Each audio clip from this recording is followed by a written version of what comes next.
The political arm for the Democratic majority for Israel has already thrown its support behind various Democratic lawmakers, but more importantly, it has also thrown support behind challengers to two Democratic incumbents, and they're very clear and transparent as to why they're supporting the candidates or the politicians they've chosen to support.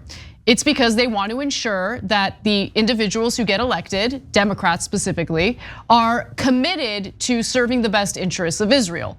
And I'll get to their specific quotes in a second, but they do not make any, they're not unclear about what their intentions are here. And it's just really fascinating how important this issue is for them. So let me give you the details on who they're supporting, what's going on.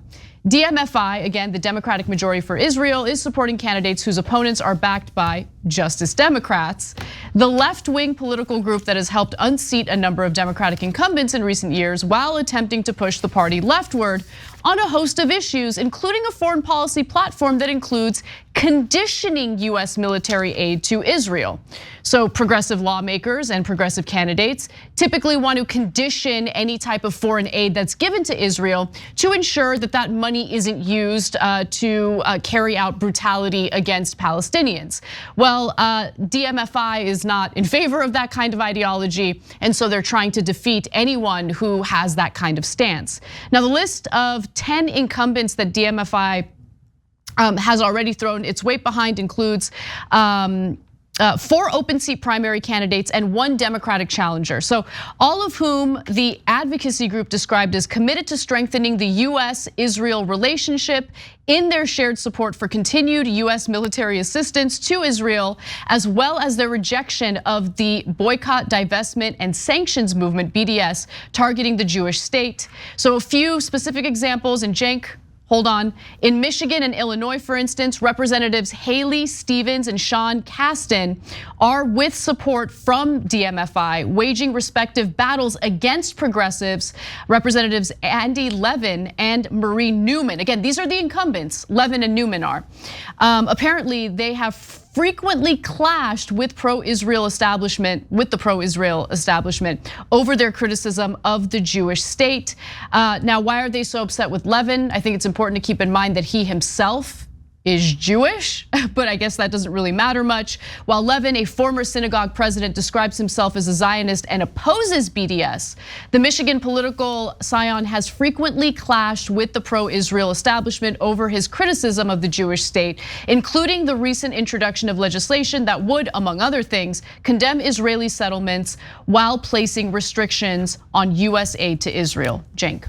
Yeah, so first, I'm glad that they're going after Levin too, because it shows a little bit of consistency on their part too.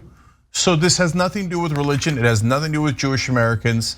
Andy Levin is, not only Jewish, he's president of his own synagogue, right? So that doesn't, we're good on that count, right?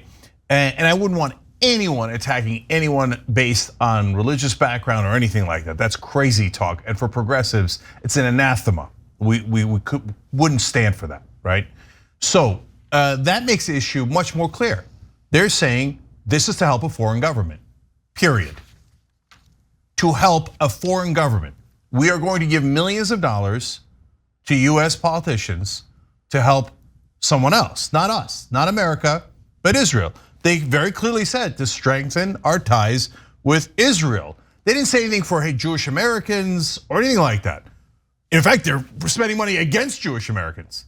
They're saying, no, our objective is to buy American politicians for another country. Why is this allowed? I don't care that it's Israel at all. I don't care about it in either direction. It could be Canada. It could be my original home country, Turkey. It could be Saudi Arabia. I don't care. No country should be able to buy our politicians. And I don't care what anybody in mainstream media says either. I mean, is it really buying when you give a couple of $1 million? Yes, that's what buying is. That's what a bribe is. This is an unequivocal, yes, the Supreme Court legalized it, but as far as the concept goes, this is an unequivocal bribe. And I don't care that it is supporters of Israel that did it. That's the shield they use. No, if you say it's bribery, we're gonna call it anti-Semitic. I don't care that you call it that. I don't care anything that you're saying other than the millions of dollars you're spending in bribery to buy our politicians.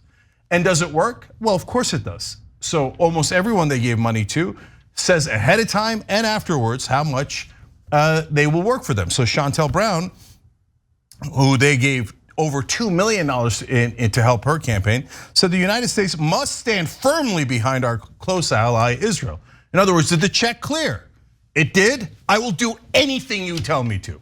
And you could take out, like I said, the word Israel and you could put it in a different country and it wouldn't matter at all, okay? Now, you could also take out a country and you could put in Pfizer or ExxonMobil or Lockheed Martin and it also wouldn't matter. It's a bribe.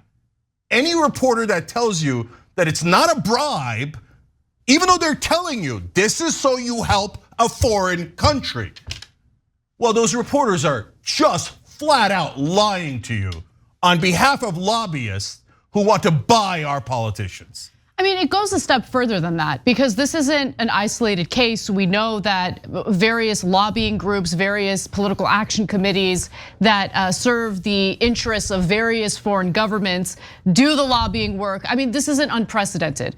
But what makes this particularly nefarious is the fact that they're specifically targeting progressive lawmakers, right, to incumbents who say, look, yeah, we should support Israel, but if we're gonna give foreign money, and remember, Israel is a top recipient of foreign aid from the United States, if we're gonna provide military funding, there should be conditions. We wanna make sure that that money isn't used to carry out brutality against others, including Palestinians. That very ideology, that opinion is unacceptable according to this organization, DMFI.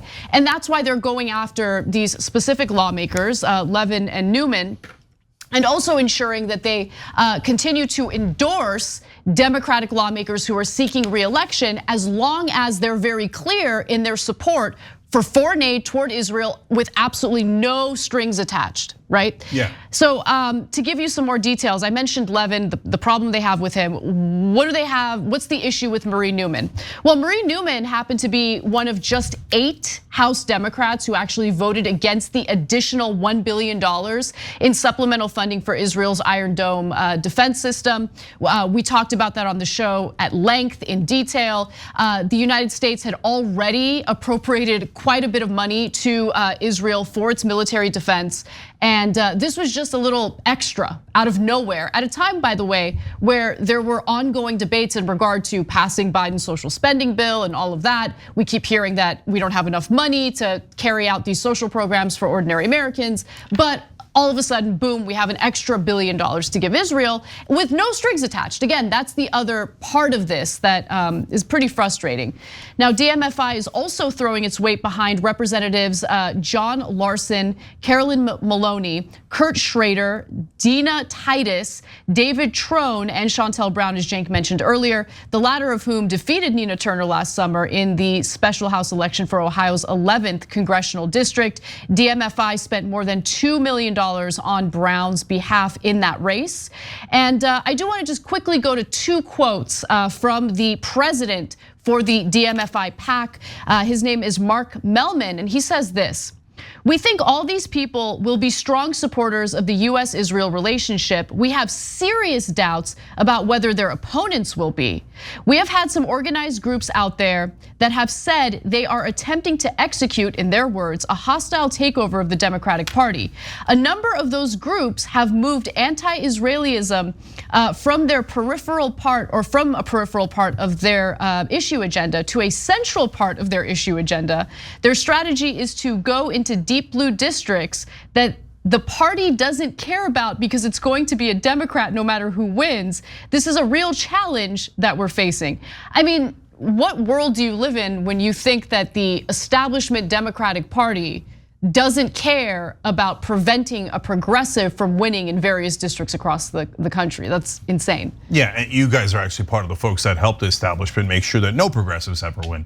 So there's so many things to break down there. First, is it a central part of Just Democrats to be against Israel? No, first of all, Just Democrats is not against Israel. They're in favor of a 2-state solution. They're also happen to be in favor of Palestinians.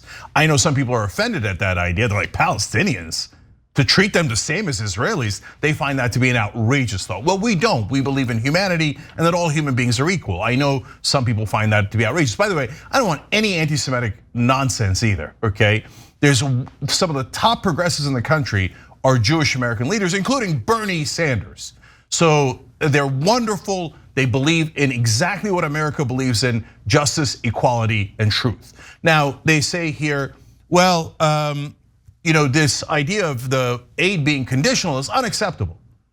Well, what kind of insanity is that? Well, of course, every aid is conditional. So Turkey is the second largest NATO military in NATO, and I use it because I'm from Turkey. So it's hopefully we can remove the bias issue, right? But should our aid to Turkey be conditional? Well, of course it should. Doesn't it depend on what Turkey's doing? Doesn't it depend on if the leader of Turkey's left wing, right wing agrees with America, doesn't agree with America? Well, it was largely unconditional until Erdogan came in, and Erdogan doesn't agree with America on a lot of things, and then it became conditional.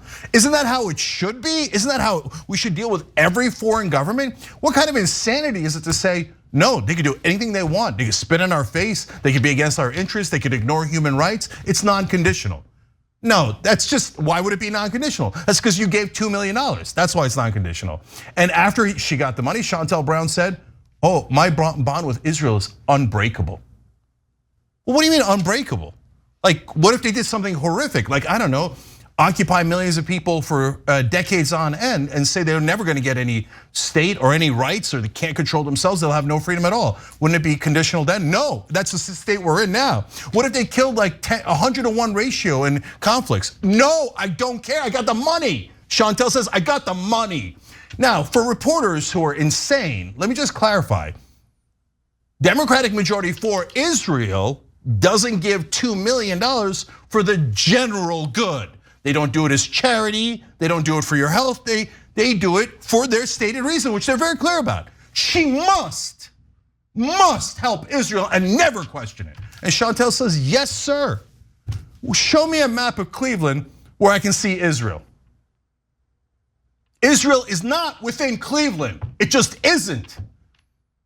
It's a bribe, it's a bribe, it's a bribe. Yes, it's been legalized by the Supreme Court, but stop lying to people. It's an obvious bribe to do as you are told, and people like Chantel Brown come in and go, oh, well, of course I'm gonna do as I'm told, I got $2 million. Wouldn't you do as you're told if you got $2 million? That's what won her the seat. That's what won her the seat. In fact, later they clarify from Democratic majority for Israel. They're like, oh yeah, we don't go into races where we don't need to, where there already are lapdogs. We don't go into races we can't win. We go into races to affect races so our person who promised to never question a foreign government will win. That way our bribes will work. Now that second part is obviously a paraphrase, but that is exactly what is happening here. And so no, being for Palestinian rights, ending the occupation, I wish that was a central plank of Just Democrats, but it isn't. We can't even get $15 minimum wage passed. Our central planks are all about domestic policy and economic policy. Not, hey, what does somebody think about Hungary and what does somebody think about Botswana? No, but you are saying, well, that's not good enough. They're daring to defy this lobby. And yes, reporters, it is a lobby. That's exactly what it is. If you want to say calling lobbyists as anti-Semitic, you're a weirdo. There's something wrong with you. Most of the lobbyists are Christian. Why in God's green earth would you talk about that? So can any lobbyist, it's a real question for reporters and for the Democratic Party. Can lobbyists from foreign governments who say, I am giving this so that you give whatever goddamn money I want for my country and not your country, can they buy any Democratic politician? And is that normal? Is that okay? Does everybody think, oh yeah, rock and roll, that's normal? So next time Saudi Arabia go, you know what, I don't like Israel. They do now, but maybe they won't in the next election cycle. You gave 2 million, I got a lot of money. I'm gonna give $20 million. It's an auction. So that's who Chantel Brown is. And that's why, by the way, how all of those 15 candidates are. They're the ones that said in for sale sign, I'll do anything you want. That's why they gave them the bribes, because it works. Thanks for watching The Young Turks, really appreciate it. Another way to show support is through YouTube memberships. You'll get to interact with us more. There's live chat emojis, badges. You've got emojis of me, Anna, John, JR. So those are super fun. But you also get playback of our exclusive member-only shows and specials right after they air. So all of that, all you gotta do is click that join button right underneath the video. Thank you.